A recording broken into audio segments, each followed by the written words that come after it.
everybody, Nikki D here with a quick and easy onion pickling recipe. I know you're saying, pickled onions? Yes, we are an onion loving family, well that and garlic. And some people don't care for onions. We like them in any form we can get them, and pickling is just one of them. Caramelized is really good too.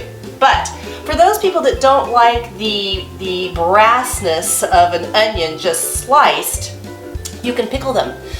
The ferment is good for you, but it also takes that that big flavor that happens with onions, and it calms it way down. A medium, you can use a red onion. This one's a little small, but it's the only one I had, so I want to show you. You can use a red onion, you could use a Spanish onion. I like Vidalia onions myself. They're already sweet, so I think it makes a delicious pickle.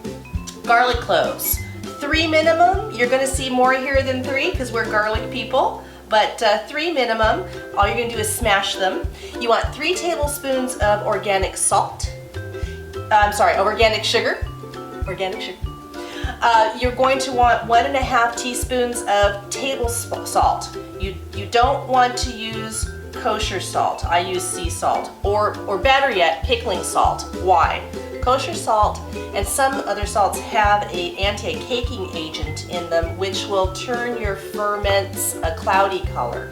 It doesn't necessarily hurt the flavor, but it's not really attractive, and I prefer my ferments to look nice on the shelf as well as taste good too. So there are brands of kosher salt that you can get without the anti-caking agents. However, because it's a flaked salt, it measures out differently.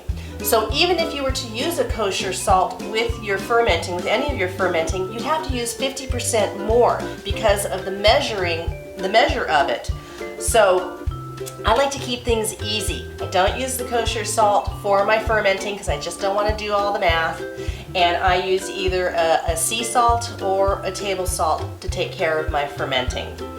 That keeps it just simple and easy, which is what this recipe is. You'll also want to do a 1/2 teaspoon of peppercorns and a cup of water, 1/2 cup of apple cider vinegar. Yes, you could use white vinegar as well. I prefer the mellowness of the apple cider vinegar. I think it tastes delicious with the onions. And one of my favorite things that people don't use anymore, this is optional, is a bay leaf. I love the flavor that bay leaf adds. If you've never tried it before, add a bay leaf. So what you're going to want to do, and I have the wrong knife, but that's okay, is you're going to want to go ahead and slice up your onions. I like to just do sort of a half and then do half, like a half a ring. Half a ring on an onion. Don't forget to have your composting bowl out to catch your onion skins.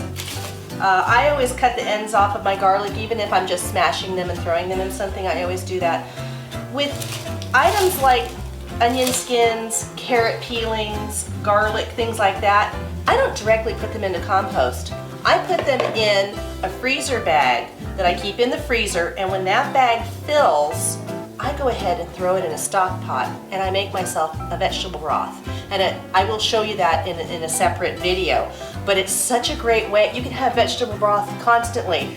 I'll show you a stove method and an instant pot method, but I don't have to buy broth anymore. So then the stuff from the broth goes out in the composter. Anyway, go ahead and slice your onions. Does the thickness matter? Not really, just a normal slice, no big deal. So you're going to want to get all of this onion sliced, pop it in the bowl, in the saucepan. Go ahead and get this done too. So you get the idea. Get all this chopped up. And yes, if you're asking, my eyes are watering.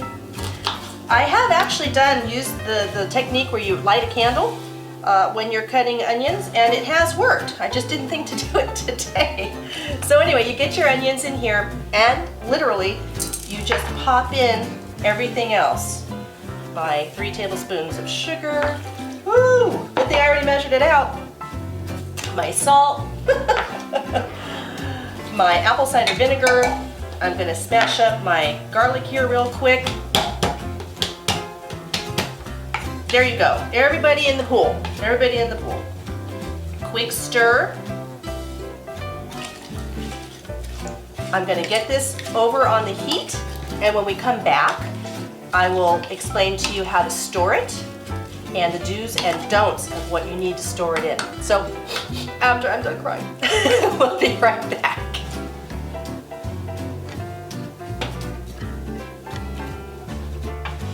So you have put everything in the pot, it's come to a boil. What do you do next? You take it off the boil, you cover it, and you let it come to room temperature. Once it's come to room temperature, you can use it immediately if you want to, but it actually mellows and tastes a little bit better if you can put it in the fridge overnight. So what you're going to want to do is take your onions, which you can now see are a little translucent and softened slightly. Put it in a non-reactive container. I like glass, just nothing metal, please. So get all the goodness in here, get the peppercorns, the bay leaf, get everything into your container, that yummy garlic,